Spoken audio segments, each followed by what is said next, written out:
All right, there's Christy joining.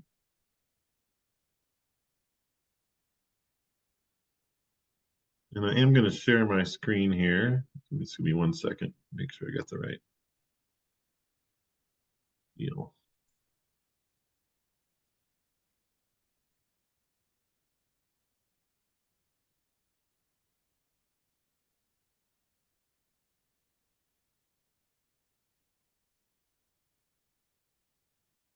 Everyone should be seeing our agenda.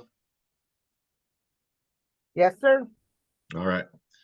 So we'll go ahead and get started here. We'll do some, just as always, just drop your name and organization in the chat. That is our record for your attendance here. That's really helpful for us. And just a quick reminder, we are maintaining the website and continue to add to that, so continue to check back. We haven't figured out how to work the current calendar. It's sort of a protected asset in there, so we will not rely on the calendar, but we are posting all of our agendas and our presentations there, so you'll continue to see updates to that.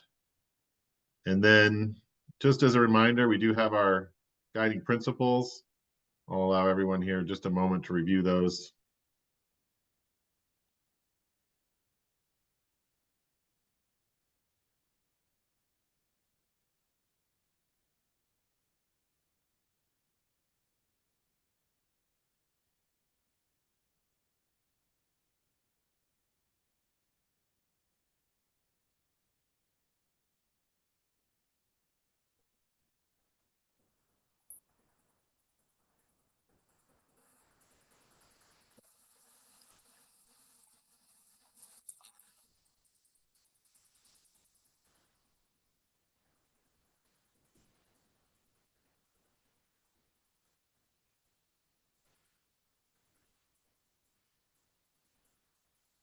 And our last one here.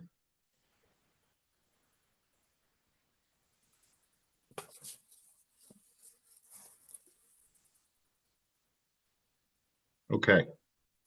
So just a reminder, we continue to really have those as our guiding lights, our why we are here, and we'll continue to be faithful to those throughout. Our agenda for today, we have a quick update from on the EWS from Dr. Schumacher. Then we have Dr. Katie Rucci here from NCAR, and we're excited to hear from her around some recent research there on vehicle exhaust in the park. Welcome, Katie. And then Dr. Alverman from Texas A&M will give us another update on our latest research there on the CIG project. And then probably the larger section of at least our first hour here will be an update on our overall milestone report. We do have some work to do on that, and there's a lot of activity here. So Bonnie will guide us through the latest draft of that, including some questions for us to make sure that we're really reflecting the full breadth and depth of all of the activities to make sure we can share that back in a final version. And we got a good draft, so we'll be able to go through that in real time today. And then there is an option for an additional meeting, perhaps late February, perhaps early March, that we may need to, that we'll talk about potentially scheduling and allowing us to do a little more work on that before that's in final state. And then we will break, as we hasn't been the practice for the last few meetings. We'll break about noon or whenever that last topic area ends, and we'll summarize where we are, and then we'll break into our BMP work group for the final hour here, and we'll continue to break down, look at the latest research and understand how can we document that and begin to apply that for our BMP best practices. So any questions on the agenda?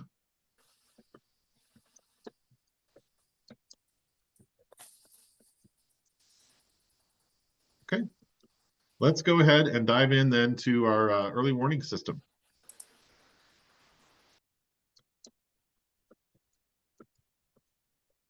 Are you there, Russ? I am. I've got it. It says I can't share. I've got just a couple of slides that I'll show. Oh, hold on. Let me. Oh, I guess you need to unshare. Then it'll probably let me. Yep. Give me a second. Now, okay. Now I think we're in business.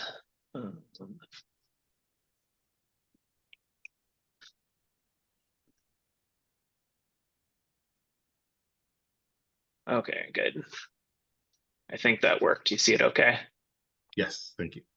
Cool. Yeah, so I'll share a couple of updates here. And if I didn't notice if Zach is on, he can chime in with anything there as well, but just a couple updates on where things stand in terms of the early warning system. Figured first I'd just show these maps updated through the end of 2023. This is the total number of warnings for the whole history of the EWS back to 2014 for the different counties. So we're up to close to 100 now for those counties closest to the park, Larimer and Weld and Boulder. And then this is just for this last year for 2023. The map on the next slide shows how truly wet it was for much of this area, and that was driving a lot of this. We had a lot of that upslope flow in the spring and summer, and a lot of rain during that time period. So you can kind of see, 20. So that's like a fifth of the fifth of all the warnings over that 9-10 year period were just in this last year. And yeah, this is the map just showing where May through August of last year ranked precipitation wise. So that anywhere you see that darkest green is where it was the wettest May through August on record. So it's pretty much, the kind of the whole urban corridor and out into parts of the Eastern Plains. Not exactly up in the park was it record wet, but certainly quite wet up there in the spring and summer as well. Still waiting for the NADP, the deposition data for this time period, which is when all those warnings were issued last year, or almost all of them. That data is up through April. We'll see, and I don't know, maybe Jim has the preliminary data, but it'll certainly be interesting to take a look at what that looks like once those wet months are in there, because I think you have sort of maybe competing things. One is maybe the emissions are a little bit reduced when it's so wet and you're getting all the rain over over the lots and so forth, but then you're also getting a lot of precipitation that can lead to the deposition. So it'll be interesting to see what that data looks like when it's out. So then kind of the plans for the next year, this is the main thing to, I guess, if there's any discussion about it here. So I've been discussing with Zach. CLA has agreed to support the EWS for another year, basically at kind of the status quo running where we've been. So we'll keep the models running. We'll keep issuing warnings, the best we can. The original computing system that we got for this work is over 5 years old now, so that we're going to replace that. So that's the main thing there, kind of status quo, not a lot of new efforts, but keeping things running. And then certainly present at these meetings again when we have data to look at for those key time periods, analyzing when the warnings were issued, when the deposition happened, all those kinds of things that we typically look at these meetings. That's just a screenshot of the warning that's out for tomorrow and Saturday as we have this big storm moving in.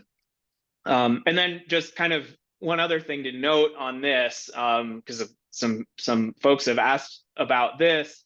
I'm not the right person to be really out recruiting new participants for the warning system. I know Zach's been doing a little bit of work on that. I'm not sure if others have as well.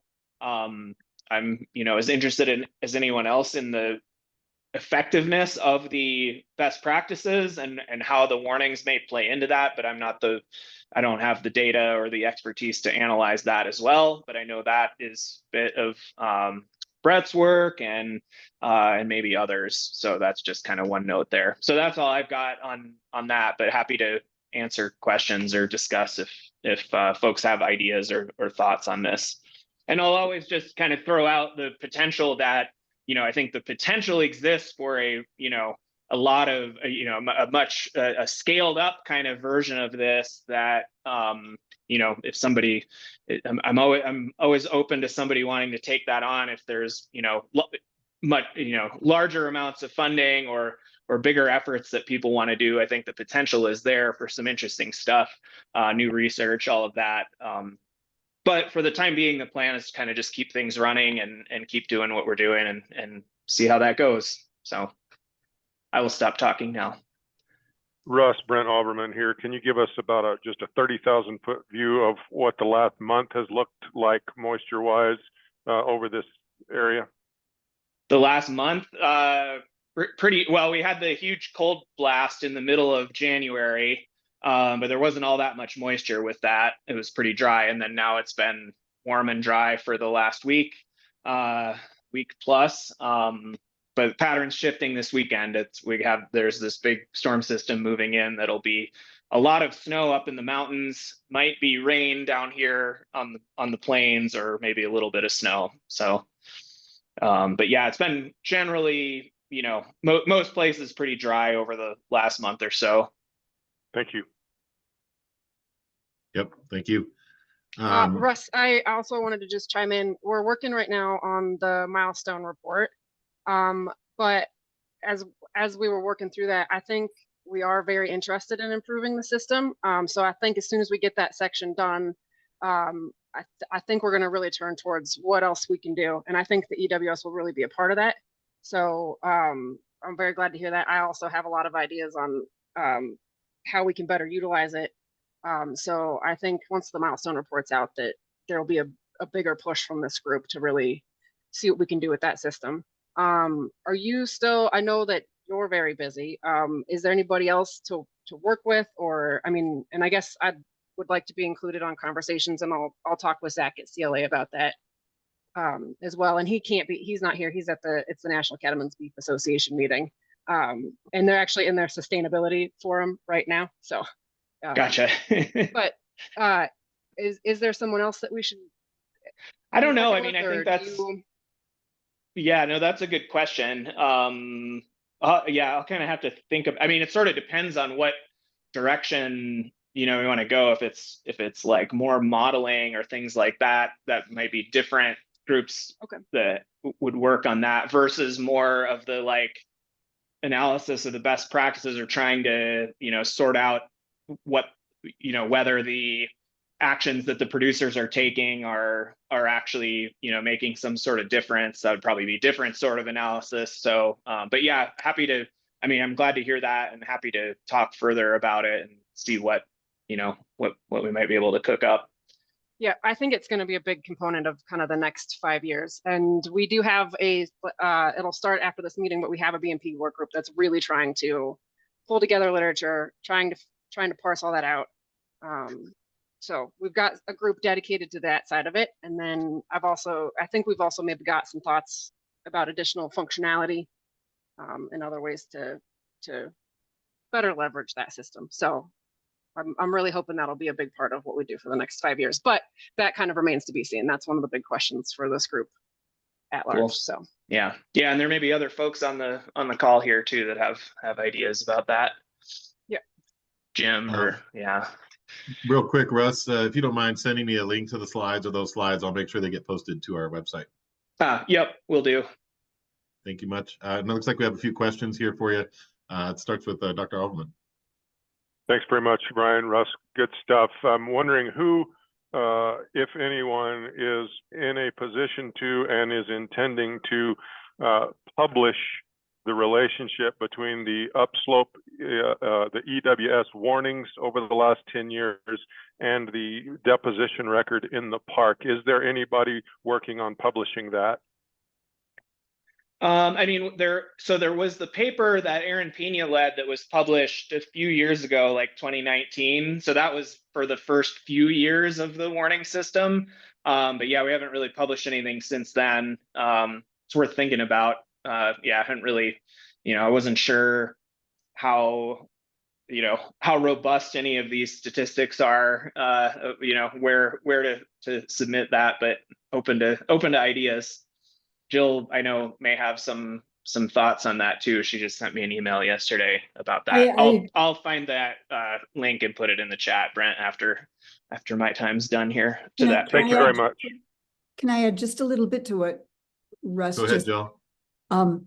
I have been talking recently with Jeff Collette, and I think that there's an attempt to try, as well as Emily Fisher, an attempt to try to make the early warning system more robust, so that it would give us better records of where the emissions actually go. Because right now I think it's vaguer with respect to location than it is. And I'm about to talk beyond my knowledge, so I'll quit. No, I Thanks, think that's Jill. right, Jill. That's kind of the issue we've had all along, is that at least in the current setup, we're quite good at predicting the deposition at Beaver Meadows, and which is not what people care about so much as predicting Loch Vale, which is harder because I think the sources are more varied way up there. Yeah. Great. Let's see, Josh, go ahead. Yeah, thank you, Russ. I appreciate all this information. What I was thinking about a little bit as you were talking is, potentially exploring opportunities to try and expand who gets these notifications. Is there a way to potentially tie it in with systems like we use that do ozone warnings, and where it isn't just the agricultural producers, but it's consumers, it's people driving, it's people fertilizing, at golf courses, that would be able to get this type of information as well, and try to have impact on other decision makers. And so, I think the conversation that you and Bonnie were talking about, I think we would like to be involved and think about ways to explore the way that this information could be utilized by others as well. And I think we'd want to have a conversation with the ag folks in particular about, pros and cons of that, and whether or not that is something that would be preferred or not. It's not the right time to have that type of expansion. I think that's a critical piece of the conversation that we need to, make sure we think through as we're thinking about how this data is used. Yeah, so I mean, right now anybody can sign up for it. So there's not really a limitation or a restriction to ag producers. That's just been sort of where everything originated and where it's been targeted in the past. But that being said, there would need to be some sort of outreach campaign or some strategy to get those people, because otherwise how would they even know they wouldn't even know where to find it or things like that. So yeah, I think it's a good That point. could be a potential, downside to pursuing this, is that, the way we use our system is just an email blast that goes out to people who have signed up for various mailing lists. And so, I think if we were to expand it in some way, I think we would want to be intentional about how we did that rollout. And I would want to really have a candid and in-depth conversation with the ag folks and the producers, the crop, farmers, about how this is used, and if it's appropriate to scale up as we're continuing to refine and further develop the system, or if that's a later conversation after we see what other improvements we want to make, within this working group. Great. Yeah, thank you, Josh. Great point. Is that the request to be involved? That's what I heard. So I would like to be part of that conversation and think about, good. how to utilize the data, how to analyze the data. I think that's a piece that we could potentially bring, or help to coordinate with other researchers who may be interested. Perfect. Jim. Hey, Russ, and thank you for this update. It's especially nice to see helpful to see the kind of the cumulative warnings given there that align with the focus area of this project and, agricultural producer locations. I also, thanks to you and, Zach and group, working out continual support for the early warning system stepwise. We want to keep this going at least at its current, kind of performance level. And it's also nice to hear from a couple folks on the intent and interest in improving it. I heard at the beginning of your slides, I think a request for like the preliminary data for 2023 that may help with the, align with the more recent analysis. I was just chatting with Christy Morris on the side here. sounded like we could get that in the next week or so. It's also something, might be a question for Christy and myself, unless she wants to chime in. We do this process to, help increase the certainty of our data with substituting, concentrations and precipitation where we're missing up there. So I'll huddle with Christy and, see if we can't get that to you in the near future. Just confirm. I just want to confirm quickly that would be useful to you. Yeah, I mean, no big rush. I imagine by the next one of these meetings in a couple months, probably at least most of that should be updated on the NADP. So if it's a big pain to pull it together on your end, then probably no rush to worry about it. But if it's something you just got handy, then that'd be great. Gotcha. Christy's listening here, so we'll kind of weigh those options. That was it for me. Thank you. Thanks, Jim. Bonnie. Yeah, so just wanted to respond to some of Josh's thoughts. I guess, and I don't speak for everybody, but what I see as the focus for the next 5 years is really making a push to get more ag folks involved, especially in the focus area, to really build out some more functionality, to analyze the BMPs we have in there, see if we need to do anything else with it.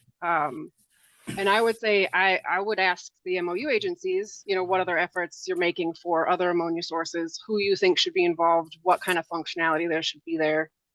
And then I would say after we've got the ag component kind of more structured and settled, we can revisit potentially branching out to other folks. And right now, anybody who's interested can at least get those upslope warnings. But this system is really targeted at having actionable items. So for those folks who aren't in ag, what would be some actionable items for them? Or is it more just that so they know that it's happening? So would love it if you guys put some thought into that and had some ideas to build that out, because we just are so heavily focused on ag. That's what we know.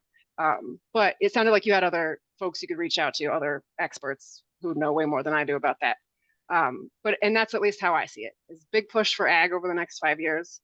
And seeing how we can improve things for ag, and then talking with you guys about additional functionality that you'd like to see. So those are my thoughts. I think that makes a lot of sense, and I appreciate that perspective. And I think we can kind of work through some of those details when we have a more targeted conversation.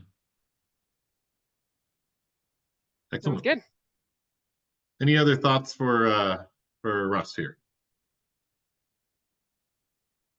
Well, thanks so much for the update. We appreciate everything. And we'll continue to look for more data as we move through the year. Thanks so much. Yeah, sounds good. Thanks, everybody. Thanks for all the good thoughts. Thanks for posting the paper in the chat there, Jill. You beat me to it. So excellent. Well, next up we have Dr. Katie Rucci. Katie, you want to give us a little background on what you want to share? And you should be able to share your screen if that's all right. Great. Yeah, thanks for having me. This is a really cool group. And you guys seem to be doing great work. So can folks see a slideshow? Yeah, can you go into presentation mode? We'll get a little, oh, there you go. Perfect. Great. Yeah, so I'm Katie Rossi. I'm currently a postdoc at the Universities of Colorado and Michigan. I did my PhD up at Colorado State. And with Francesco Trufo and Jill Barron was on my committee, and she was really my main mentor for this project that we published recently in the Journal of Water, Air, and Soil Pollution. And we are really focused on trying to understand vehicle contributions of nitrogen deposition to Rocky Mountain National Park. And so I think probably everyone in this group knows this, that vehicles are a known source of reactive nitrogen, but our kind of regional monitoring networks of NADP and CASNet are really focused on getting this regional understanding and not capturing these urban centers. And this paper that probably many of you are familiar with from Greg Retherby and others in 2019 kind of showed that there are these urban hotspots that these regional sites aren't really capturing. And we were interested in whether vehicles driving through the park were one of these kind of hotspots that we weren't capturing regionally. And probably also, as many of you know, there's been a lot higher visitation of Rocky Mountain National Park in the past, several decades, and it continues today to increase. And this increase in visitation is coupled with an increase in vehicles driving through the park. And so we were really interested in the effect of this. And so to study that, we set up two transects of ion exchange resin nitrogen deposition collectors in the Bear Lake area of Rocky Mountain National Park. So here, I'm not sure if you all can see my mouse, but this is the Bear Lake parking lot up here towards the B box.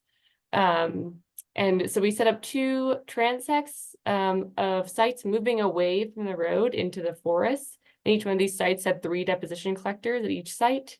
And we had an open site that was put into forest clearings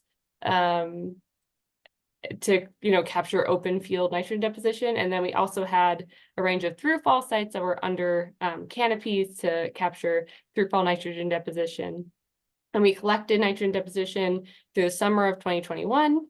And we used, as I mentioned, these ion exchange resin collectors, and these are really simple and inexpensive. And so they're great for monitoring kind of fine scale deposition.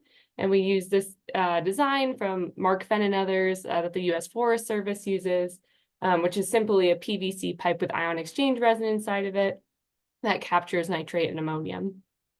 And so this is wet deposition, but I'll say that through-fall deposition tends to capture both dry and wet deposition because the dry deposition gets caught on the trees. And so many other studies have done this kind of transect method. And what they find is this pretty strong pattern of higher deposition close to the road that then is reduced as you move away from the road. And so that's what we expected to see in our study. But what we actually found was basically no pattern at all. If you drew a line through these, it'd be pretty horizontal. And so we go into this more in the paper, but really what we think could be driving this kind of lack of pattern is this high topographic complexity that we have in Rocky Mountain National Park, where all these small hill slopes might cause immediate deposition that doesn't actually reach our collectors. Another interesting thing we found in this study is that tree cover seems to alter the type of nitrogen that's deposited. So we found in this kind of upper left graph here that through-fall deposition was higher in nitrate than ammonium, and that led to a lower ammonium to nitrate ratio. And there's some evidence from other studies that nitrogen might be nitrified in tree canopies, and so that could be what's going on here. And as we know, and probably people in this group know, that different types of nitrogen deposition have different effects on the ecosystem. And so this could be important to kind of study some more in the future. And then a little bit counterintuitive, we also found that there's higher through-fall ammonium deposition with taller trees or with bigger trees. And so suggesting that, larger trees probably capture more nitrogen deposition, which, makes sense. And then the last thing that we kind of found, so this is a lot of table to look at. I don't expect you to kind of ingest all of this, but if we focus on just this column here, this is the presumed bulk total inorganic nitrogen deposition. And then our sites are those top 2 numbers there. And so that's our through-fall transect. And then we had a single ion exchange resin collector at the Lockvale NADP site as well.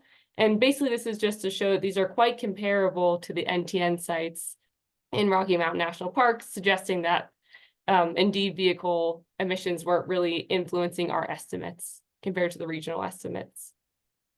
The one kind of weird thing, moving to the second box, is that our ion exchange resin collectors had very different ammonium to nitrate ratios in the regional deposition. So we had much higher nitrate compared to ammonium than regional collectors. And this, we aren't entirely sure why this is, but we pointed out because these ion exchange resin collectors could be a really useful tool because they're inexpensive to collect this fine scale nitrogen deposition data. But if we need to maybe evaluate how comparable they are to these regional sites. Ruth Heindel published a study last year that really showed these are quite comparable ion exchange resins in the regional sites. And so it might be worth more work trying to figure out why they might not be comparable in this study. So just kind of those key points I kind of just went over here, that we can't necessarily assume that elevated nitrogen deposition will occur next to busy roads, and these may be topographically complex ecosystems like Rocky Mountain National Park. And then future work could be more into these kind of vegetation interactions that I was talking about, and then also kind of comparing these ion exchange resin methods to the methods used in NADP and CastNet. And so that's all I had. Thanks so much for having me, and I'll be happy to answer any questions. Yeah, thank you so much, Katie. As before, if you can send me those slides, I'll make sure they get posted to Yeah. the website and everybody can see those. I'll send out a link with the notes when we get that posted. But let's open it up to questions for you. Brian, I don't know if you saw, there is one question from Brent in the chat. Yep, I see that here. Let's start with that, actually. Go ahead, Brent. Well, I just was wondering if just kind of my brute force chemistry knowledge here, was it atmospheric ammonia? I put NH4+, but I meant atmospheric ammonia tends to be more surface reactive.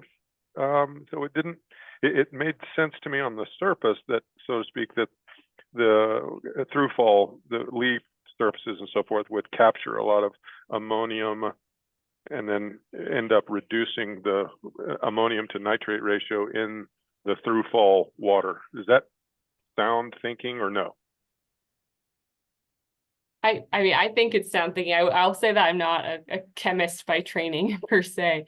But no, I mean, to me, the most logical reason to have all that higher nitrate concentration and throughfall is because there's more ammonium being trapped and it's being nitrified. That I think is our most sound reasoning for sure. Thank you. Julie.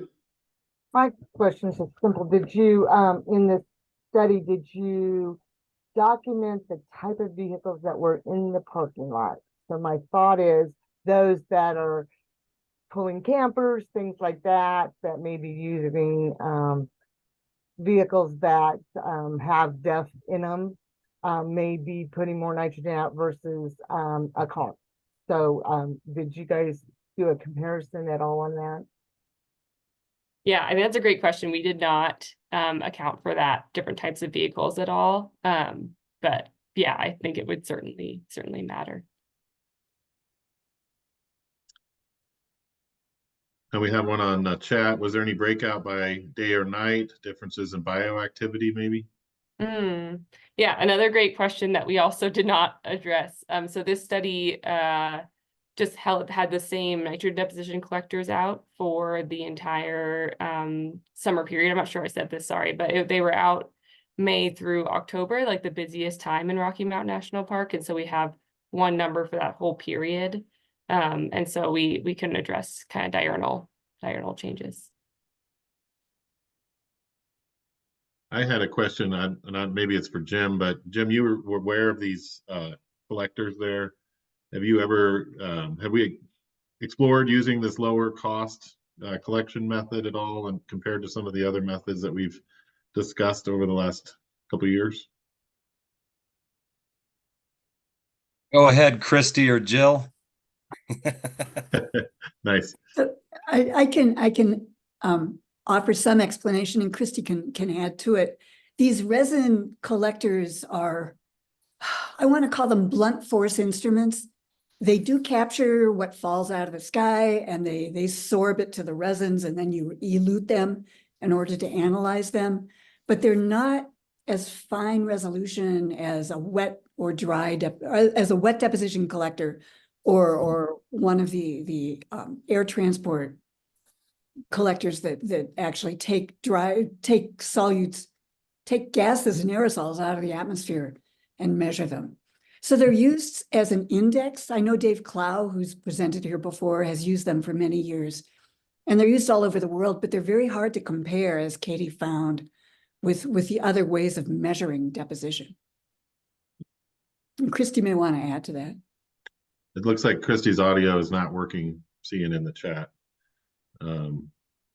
Agree with Jill. Okay, thanks. Thanks, Christy. Josh, I don't want to put you on the spot, but you look like you were nodding when you were hearing about these. Are you familiar with these and their pros and cons compared to some of the other methods we're working? Yeah, I'm a little bit familiar with them. It's been many years now, but my background was in chemistry originally before I got into air quality, and I would agree with Jill that it's not going to give the same type of time scale or resolution that I think we're interested in understanding with some of these particular weather events. I think that's a limitation that I would see, is that you would have to probably replace these collectors right after a weather event has happened to get any type of resolution on what happened with that event. So, for what this research paper did, I think it makes a lot of sense to try and understand, is there a significant impact that needs to be investigated further. I think it's a great technology to do that, but I think to take it to that next step and trying to assess impacts of different types of vehicles or day versus night, I think you would have to stay with, much more of the technology based type of analysis is probably the best way to say it. So Katie did have another approach she was going to use for this study, as well as the resin bags, and I can let Katie describe it. But the idea was to use nitrogen isotopes as tracers for the source, and that would actually help get you back to whether, I might be making this up, I'm not exactly sure, but whether it's trailers or cars, or what kind of vehicles versus what kinds of deposition, what sources, and we had a summer, Katie's first summer of putting these out, it didn't actually rain. We had a big drought, and that made it very difficult to collect enough sample. But Katie, you should elaborate. Yeah, I mean, I feel like Joe covered it pretty well. But yeah, the idea is you can use isotopes of nitrogen and actually oxygen as well, and together constrain where the deposition might be coming from, and that was going to kind of help us tell a story of whether it was vehicles. But when we realized that there wasn't very much contribution from vehicles, it seemed there didn't seem quite worthwhile to pursue the isotopic work. But I think they're a valuable tool, and I'm not sure how much we know about whether they could distinguish between different types of vehicles. I'm not so sure about that, Jill. Yeah, probably definitely not. two different sources. Although diesel versus gas, maybe. Yeah. I know people look at this. People at the University of Pittsburgh are experts at this. Yeah. Thanks, Joe. And Katie, Dan, go ahead. Yeah, I had kind of a question on the potential mass of nitrogen coming out of these vehicles. Certainly there must be an estimate of how many gallons of fuel and the nitrogen content that could be emitted into the atmosphere. How does that compare to some of your deposition rates near these sites?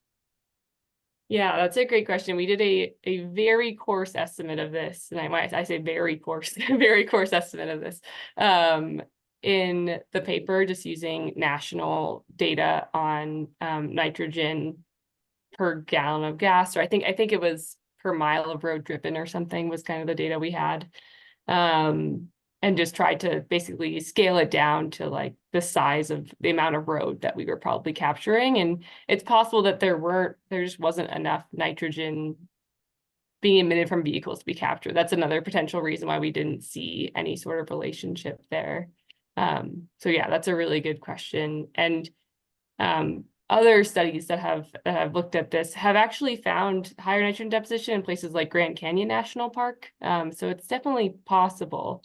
But it would definitely be a little bit more research to figure out if it's a lack of emissions or if it's the topographic complexity kind of idea that we kind of went with. Yeah, thank you. Christy's asking if you could drop a link to the paper here. If that's possible, we'd love it. We'll make sure we post it into the notes as well if you have it handy. Yep, I can do that. All right. Any other questions here? I just wanted to say that to me, what it seems like is the more we learn, the more we understand how complicated ammonia is, and lock veil and everything else. So, I mean, I guess a lot of that's way over my head, but it's my main takeaway is just that there's still a lot that we do not understand fully. So, and it's very interesting, and I appreciate you giving us a presentation on it. Yeah, thanks so much. Yeah, Yeah. we're trying to nail down all those loose ends. To me, it seems like anytime you try to nail down a loose end, you find another loose end. But again, I am not an atmospheric chemist or a chemist by training. So Well said, Bonnie. We appreciate everything that you brought to the table there, Katie, and we'll look forward to the link and any questions. If I get them, I'll funnel them to you. So, Thanks so much. all right, Dr. Overman, what do you have for us today?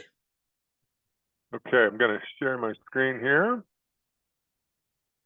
There we go.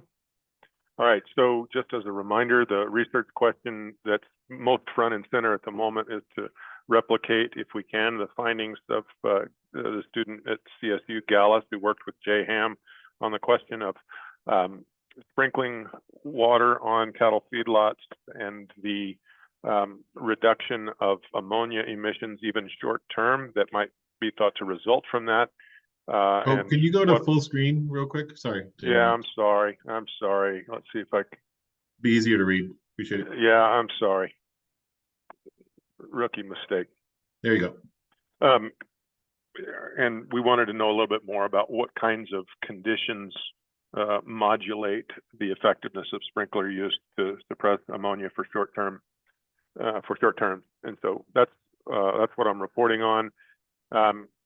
This is just a reminder. I'll tell you what, let me go to well, my computer is not moving fast enough. So I'm overshooting it. I'm sorry. Gosh. I don't know why my computer is taking so long. All right. You're on a tire store Wi-Fi connection. Yeah, that's right. That's right. So this one will do.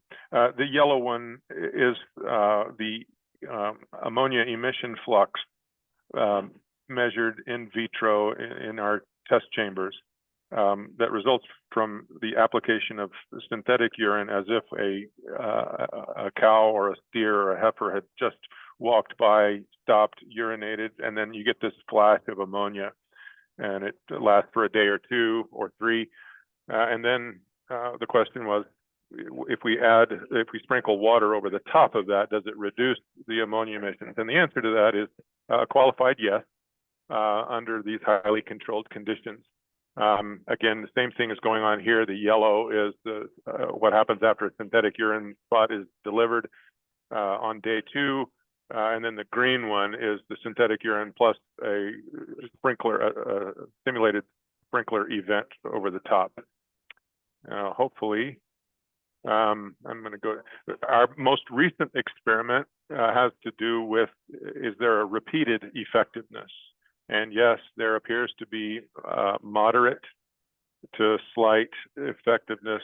If you repeat this treatment every 2 days, you put on a new spot of synthetic urine and additional sprinkler water over the top of that, do you see a reduction? Again, the yellow is synthetic urine only, green is the treated with sprinkler over the top. Now, I call your attention, this is not the final word on any of this. We still have a lot more of these runs to make. But I want to caution everybody as to what the upside potential is for this. I want to moderate our expectations here a little bit, on the order of 10% mitigation each time. And this is under highly controlled conditions where we got one spot and one application of water right after it. And that's about the highest degree of control you might be able to achieve. And so we've got quite a few more runs to make with tweaking some different variables. This one obviously takes longer to run because we're running several days in succession. This is actually overall a 2-week run. But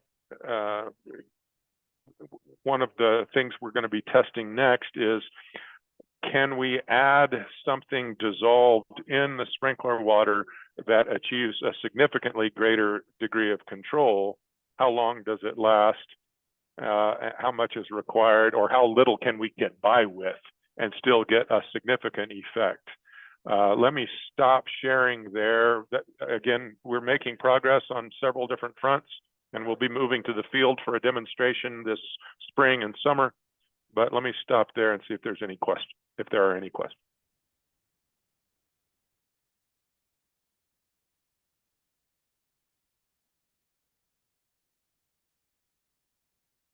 Brent, I did have a question. What, you said sprinkled water over the spot. What are we talking about quantity wise compared to the volume of the spot that was put down?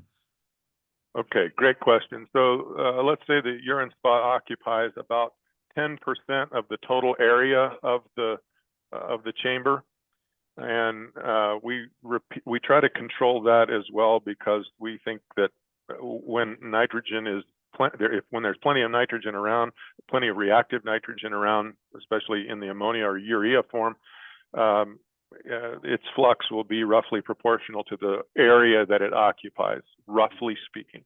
And then we sprinkle over the top of the entire thing, because we know we also have low-level ammonia emissions from the dry manure as well, because it's not purely dry. So does that help answer your question?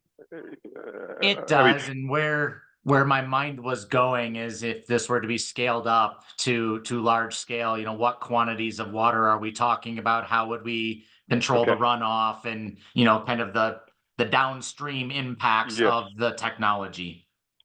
Absolutely. So the depth of water applied via sprinkler each time is 5 millimeters, that roughly a fifth or sixth of an inch.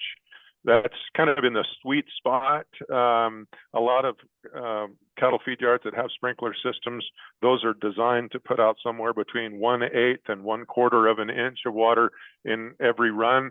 There may be cattle feeders on here who want to quarrel with that. Their feed yards do it differently, but that's what we've seen down here in Texas anyway.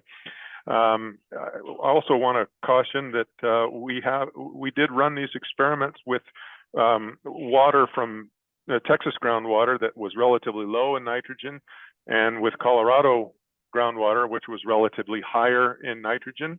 And there are some differences associated with that. And so, again, it's a matter of managing expectations, but understanding that, yes, there is some effectiveness, and it appears to be repeatable when you're controlling things very, very well. And it remains to be seen how well it scales up and how well we can detect it. Is there a signal that we can discern from commercial level data? And that's what we're going to try to find out this spring and summer. Does that answer your question okay? Great question, and a great answer, and just one other follow up. In your studies, is there any attempt to create or replicate any type of wind patterns that would either lead to quicker evaporation of the water, or flow of the ammonia off of the urea spot? Okay, the short answer to that is no. What we're doing in this experiment is tightly controlling the flow of air through the headspace in this closed chamber, so as to replicate as closely as possible the conditions that Gallus had in her thesis research. So we're trying not to stray too far from that, so that our results can be faithfully compared to hers. And it won't be long until we can start venturing further afield with the conditions. And the question you raise is, of course, an important one. We can strip that ammonia off a lot faster if it's blowing hard and so forth. We're not doing that as yet. And that's great. I think that's the right way to approach this initial piece of it, and then look for what are additional variables to test in the future. Yes, sir. Thank you for some really good questions. I see one also in the chat from Dan Miller about the initial feedlot material moisture content. The answer to your question is another qualified yes, we think so. We did some runs with Colorado sourced manure and Texas sourced manure. The Texas sourced manure was drier at the time. There's really nothing to say about that in terms of is Colorado manure always moister than Texas? No. But it just so happened that the Texas manure was drier, considerably drier than the manure we brought back from Colorado. And there does appear to be some effect of the moisture content on the baseline emission rate of ammonia, but it's hard to tease out at this point, because there was also higher nitrogen in that solid manure to begin with. And so, again, we've got more work to do to tease out all of these individual influences, because there are confounding processes going on, or conditions. Bonnie? Yeah, just wanted to add a little bit of context, Josh, based on one of your questions about runoff. So when yards are pen sprinkling, there's a lot of reasons to not over apply water. And a big part of that is, I mean, just, we don't like to have wet pens. It's not good for anybody, cowboys, cattle, no one. So a lot of these applications are at a very, there's a kind of a narrow window you're shooting for, where you can reduce dust but also, not exacerbate or make things, make conditions you don't want. And I think part of the reason Colorado manure was wetter was just because we had such an incredibly wet year this year. So. Yep, no doubt about it. Bonnie is spot on about the amount of water we put on is less than the daily evaporative demand by a considerable amount. I mean, if you compare to just natural evaporation rates, we're not really able, and we don't want to replace all the water that was evaporated during the previous 24 hours. We're just trying to accomplish dust control in the primary case. And in this case, we just want to see, under a short-term scenario where the early warning system has said, look, we need 2 or 3 days worth of mitigation. Can we achieve some control, and how long does it last? But we don't want to be sprinkling if we don't have to. Now, having said that, we're going to be testing in a more detailed and intentional fashion moisture contents of the manure that are increasing. In other words, we're going to start with dry, and then we're going to start another run with somewhat moisture, and then start another run with somewhat moisture, not in this repeated fashion that I just showed you, but just to try to tease out what is the effect of the initial moisture content, which is exactly what Dan was asking. So Dan, we have plans to answer your question to a greater degree of scientific plausibility and credibility. Yeah, it sounds like there's a real sweet spot for this to provide a good management technique for folks. Yes, and it remains to be seen whether or not that sweet spot is practically achievable. Right. Well summarized. Any other questions here? All right. Thanks so much for all your work. Appreciate it. All right, Bonnie. We're going to move into our next piece. We do have our agenda. We now switch. Really, we're talking. Let me go ahead and do you want to share, Bonnie?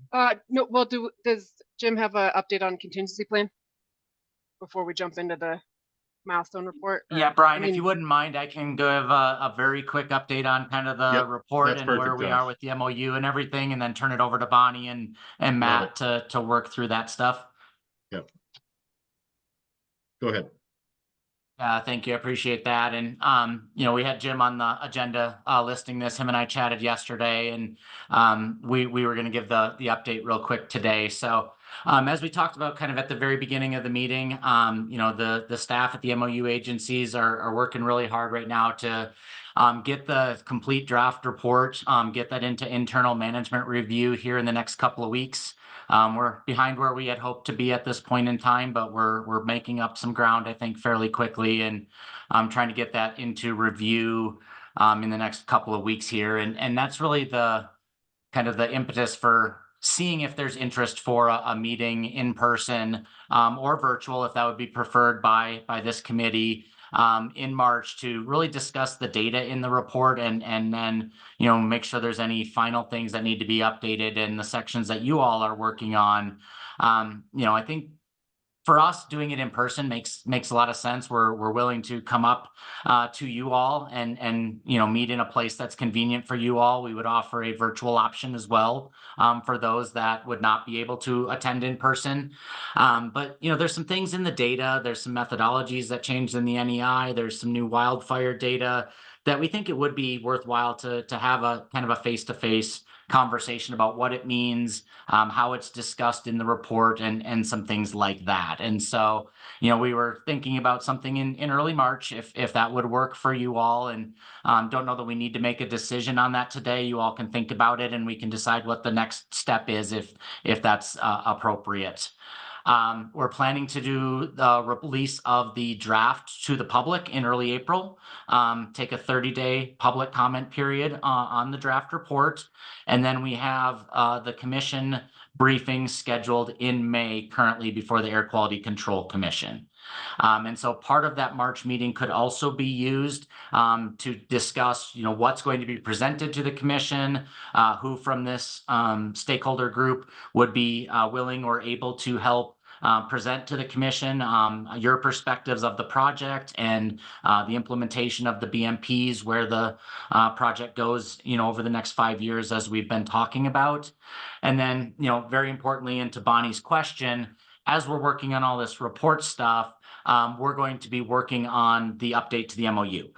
We have the MOU that is signed by the agencies every 5 years. It was last signed in 2019. And so we're working through our management chain to get that MOU reauthorized for that next 5-year period. And so between the report and the MOU, that's how we're going to, encompass the discussion of the contingency plan and all of that stuff. So I went through that very quickly so that we had time to move on to Bonnie's stuff, but would like to, pause for any questions that people have. Yeah, thanks so much, Josh. Questions for Josh, and a reaction on the idea of an in-person meeting in early March that's been floated.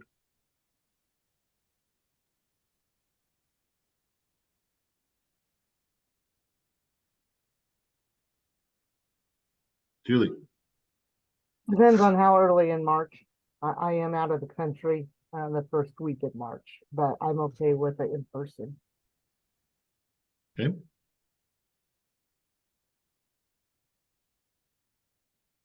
If we can do it, I'd like to get everybody together. And I would say at the very least, we definitely would like to have a meeting with you guys to see where the report's at and to hear from you guys, what you've put together. And I appreciate you guys doing that for us ahead of it going to public notice. And, I think it'd be great if we could get together in person again, personally. But I also live in the Denver metro area, so it's easier for me to travel everywhere. But I'm constantly out on the plains as well. So Corin's sharing 6 and 7 is the RMN NP Research Conference, and I have a hand up from Hollis.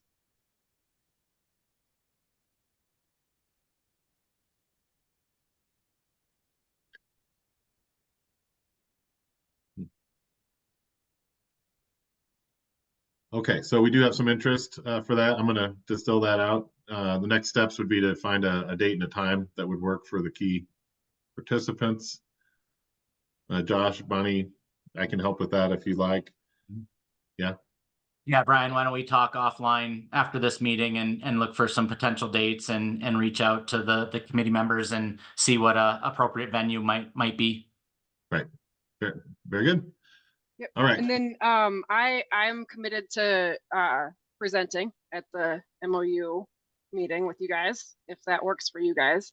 And I don't know if you want to start talking now about what that looks like or wait until that meeting in March, or, because I'd like to just start getting an idea from you guys about, what you're thinking we'd talk about, and then timeline, how much time we'll have. Because I definitely want to make sure that we're prepared for that, and that we've got solid information that everybody's had a chance to look at.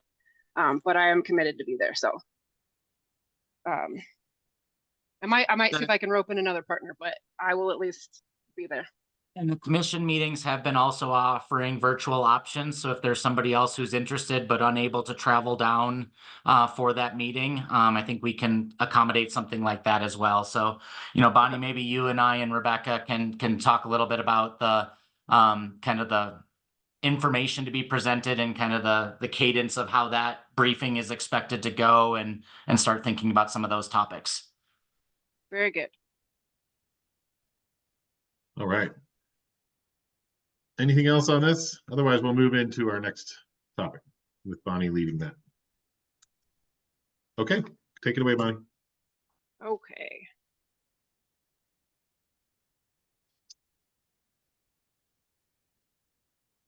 So I'm gonna pull up what we've got for the draft section, ag section of the milestone report. So a smaller group of producers has been working with Rebecca on this for the last few weeks, and figured I'd take the opportunity today to just walk you guys through what we have written up.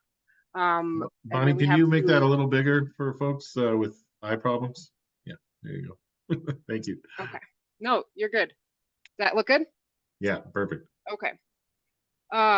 So walk you through what we've got so far and how it's outlined. And then we've got some questions for you guys about, just general how you feel about the organization.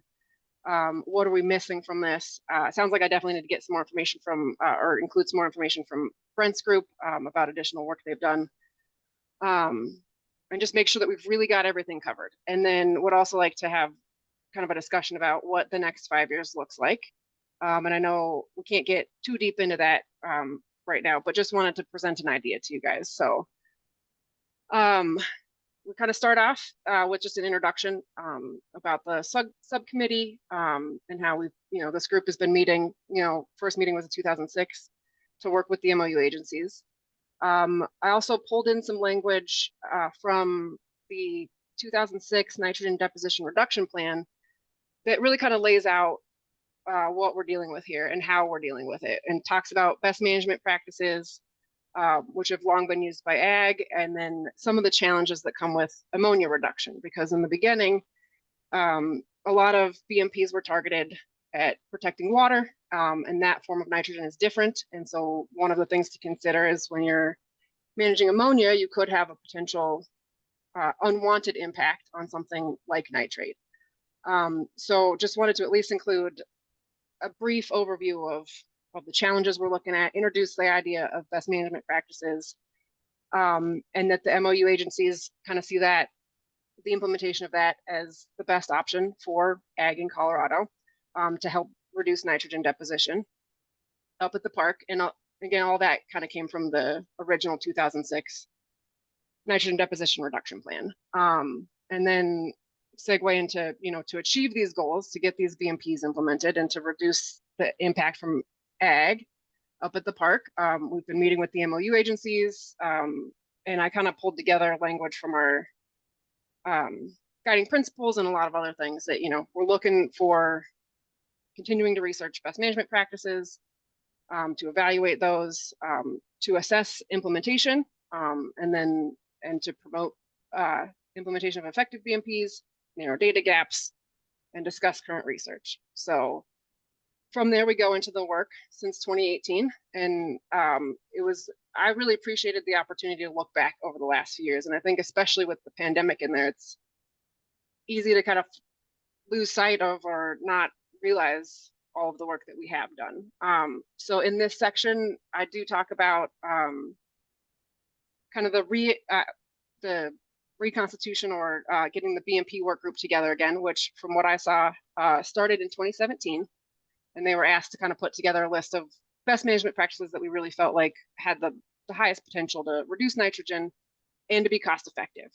And then that list was presented in 2018. And from there, we developed the focus area. Hopefully I'm not dragging this on too long, but we developed the focus area in 2018. We started, we reworked our 5-year plan, and that was finalized, I believe the date on it is September or October of 2019. But then we kind of had a little bit of a shift and moved towards talking about and developing guiding principles. And that was a big part of several meetings, and I didn't want to lose sight of that. And I didn't want all of that work to not be included in this, and realize it's actually a pretty big part of it. So we developed our guiding principles that I have included here, and kind of segue into just that's, even though we developed those, well, it's 2021, sorry, that we did it. It really does embody the work that we've been doing. And it's actually kind of a good framework to measure our progress and to gauge what we want to do at these meetings. So that is kind of how I separated out the work that we've done since then underneath these guiding principles. So we start with our collaboration with the MOU agencies and engagement of other stakeholders. We do need to add additional information on outreach efforts. And so that's one of the big questions we have for folks. Is anything that CLA has done, anything other agencies or other ag agencies have done? So we want to flesh that out a little bit. And then we've got kind of a summary of our ongoing collaboration with MOU agencies. That's, we kept up through the pandemic. And I included kind of a summary of all the things that the MOU agencies had presented to us, since that is a big component of our meetings, is MOU agencies filling us in on where they're at and what's happening. And then do have a section. I also talked to, we also brought in facilitation. I think facilitation has really helped these meetings. I think the Google site has been an incredible resource, and I'm so glad that CDA has the ability to continue adding to that. And I really feel like that's been a huge improvement for this group over the last few years. So talk about that. And then at the end, we pull in a little bit of the engaging other stakeholders, which is, I would say, a little bit has been a minor component over the last 5 years, but we did have a few things I wanted to call out that kind of represented that that goal that we have. And then under guiding principle number 2, we're evaluating, validating, and optimizing science-guided BMPs. It's a huge part of what this group does. And the 3 things we've got included in here is this kind of ongoing refinement of a dynamic BMP inventory. So been talking about BMPs since the beginning, but we've had a big push in the last year or so to really try to compile the data that's out there and put it in a form where we can start taking a very close look at BMPs, or well, not start, but continue to do that work. So we've got the BMP inventory that we're continuing to work on. We've got the CIG grant that was awarded in 2020. And then also brought in an example of when we've had kind of industry experts come and talk to us about specific BMPs and their efficacy. Oh, and I should have mentioned this at the beginning. Our plan is to provide this draft to the group along with the questions that we still have. Give you guys 2 weeks to look through it, make suggestions, get additional information together, and then meet again ahead of that March meeting to hopefully get our section finalized. So I'm going to run through it, and then you guys will have the opportunity to take a very close look at this. And then under principle number 3, promote effective BMPs and assess adoption rates. Here's where we talk about the 2 main components of this over the last 5 years have been the early warning system and the surveying that Colorado Livestock Association did that started developing that survey in 2018, rolled it out in 2019, and then 2020 had a second iteration that was stalled for a couple different reasons. And then a bit of a discussion about the early warning system, which we didn't, I don't think, we did continue to support it. And then I think moving on, it's definitely looking to build that system out.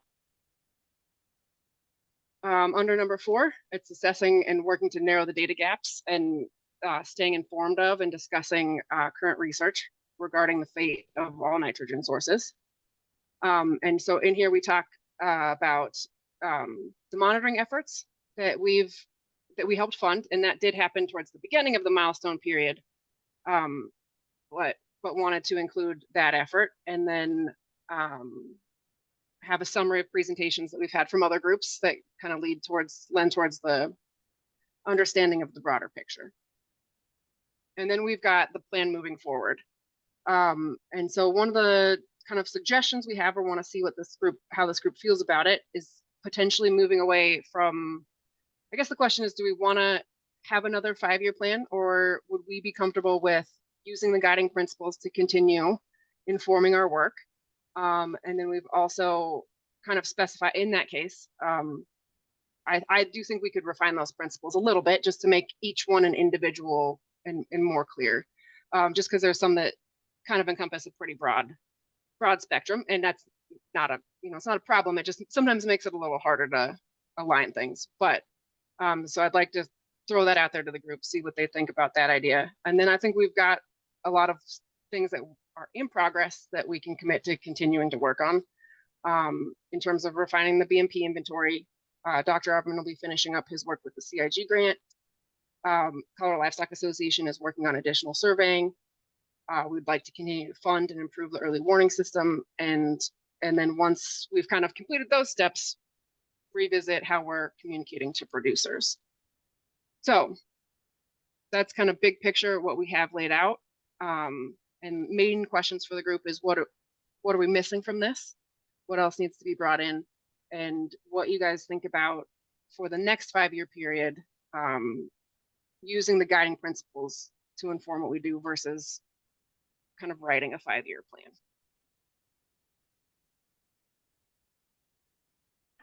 And I know I scrolled through it quickly, so. Yep, thanks so much, Bonnie. We'll open it up for questions and feedback here to you. Jim, go ahead. A lot, Bonnie. Thank you very much. And I mean, just well done. It seems like you've hit all the highlights for at least what I recall. Definitely in was it 2018 or so that when we identified that focus area was I think a milestone for us that you had mentioned. I mean, just a couple of reactions. I lean towards. I mean, I like the use of the guiding principles in lieu maybe of the more of the simple structure of like this of another 5-year plan, which can be sort of a moving target for what might be written into a new one. The simple structure of the previous one, I think there was one in 2019 was the research monitoring and outreach. Simply, I think the guiding principles provide a lot more I guess meaningful categories for reportables. So that's my suggestion there. I think there's also if it's not in there, obviously I haven't read through the text there, but there's some of the questions that might be begged by, I will ask either by the agencies or the commission is like, all right, you've had the previous surveys, or what are the plans for to refresh the surveys to get a better understanding of implementation versus the recommended ones, right? So I mean, that's I don't know if it's if you've written that in there, but also previously from the commission, there was the questions about like the early warning system participation. I think there's a couple layers to that could probably be written into here, whether it's and that so answering that in agriculture story, because that'll certainly be I think asked again when we present to them in May. And also what does what does optimization mean? I don't know if it's and that gets to kind of how Brian opens up, the question we sort of gloss over now is the end state, right? And the concept is optimization. To the degree that can be defined, would help. So just a couple cursory thoughts to help guide and refine content, things that we can circle back on in our March meeting. Thank you, Jim. Yep, I appreciate that. And we do have a discussion about how the next iteration of the survey was formed. But I do think it needs to be fleshed out a little bit. And Sure. I do think we'll work on trying to get some additional information about the operation of the early warning system over that milestone period. And, and it did stall a little bit. I do think a lot of that really truly was pandemic related. So I think we can add some additional work there, or some additional information about the number of producers that are currently involved, and the number of warnings and that kind of thing. Yeah, and it's like, just basic things like, well, how many are in this focus area and how many are signed up and how many participate, you know, to the degree that that data is available. Thank you for considering those things. Excellent. Josh. Yeah, Bonnie, thank you. I just really want to say thank you. I mean, I haven't been on this project all that long, but you know, it's very commendable all the work that you all are putting into this, and we want it to be recognized and be an important part of this report. And so want to thank you for all the efforts putting into, you know, being put into, you know, getting this into the report, but even more than that, all the efforts that are going towards the BMPs and the research and everything that this whole group is doing. So thank you.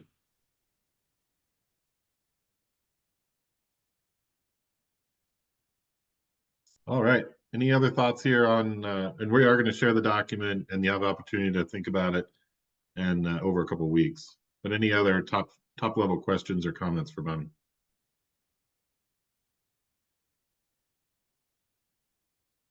Okay, great work, Bonnie. And I guess I would just specifically ask if folks have thoughts on shifting away from a 5-year plan and going to guiding principles. And if you don't have an answer for that right now, that's okay too. But just would like to throw that out there real quick before we move on to the inventory. So just want to get initial reactions to it, I suppose. Yeah, what do you think, folks? This is Marguerite Pan. I really like shifting away from the 5-year plan and going to that guiding principles, because I think it gives us a little bit more flexibility to be able to go in the direction that's needed at that time. So particularly post-pandemic, I think the guiding principles are the way to go. Thanks, Marguerite. Other reactions? Leaning on the guiding principles. It's our overall structure. The report's reflecting that here, obviously. Yeah, and just an idea that you know, a document could be created, kind of an adaptive document could be created based on the guiding principles, with updates by the subcommittee BMP work group on like what's being implemented. Just an idea, so it's not something that is like hurriedly put together with each milestone report. You know, I think we've got effective venues to do that now. So just throwing that out there. Yeah, I really like that idea. I would like us maybe after we finalize this report to look at these guiding principles and potentially simplify them a little bit. So not necessarily, I don't want to take anything out, but just separate them. And then I think we could easily, after every meeting, kind of categorize what was done in that meeting, and then we'd have that more ready to go. Because what we did is just kind of go back through everything that's housed on that Google site, and I pulled in information from there. But I would love to do it. I would absolutely love to do it more as we're going and as it's fresh in our minds. So I think that's a great idea. I really like it. And the kind of thought in my mind is we simplify these a little bit, and then as we're doing our meetings, that we're absolutely putting under what we're achieving under each one. I like that. Yeah, Bonnie, I'd be happy to restructure the agenda in each time. For example, to say, what are we doing for guiding principle 1 here? What are we doing for 2? What are we doing for 3? Something like that, so folks can really connect the dots back to the overall plan. And I think it's a good question to ask. It kind of helps keep us out of the ditches and on the road, and I like that. So good feedback. Any others on the proposal here?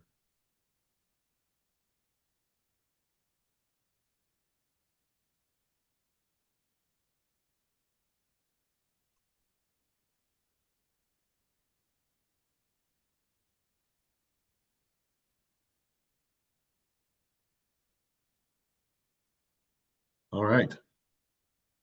Thanks, Joe, for all your work as you leave. I think we're ready to break into our BMP work group at this point. We will, for everyone else, you know, we'll compile all the notes, get the links to the documents and so on. I'll get those out as soon as possible, certainly within a week, as always. And then we'll also post all that back to the website. and have those links in the notes so everyone can continue to drive back there. Any final questions or concerns before we break? Well, thank you, Brian, for organizing this, and thank you to all the presenters and all the participants today. It was a really informative meeting. Yeah, thank you. All right, so if you're on the BMP work group, please stay. I'm going to cease the recording at this point, and we'll move to that format. Okay. Give me 1 second to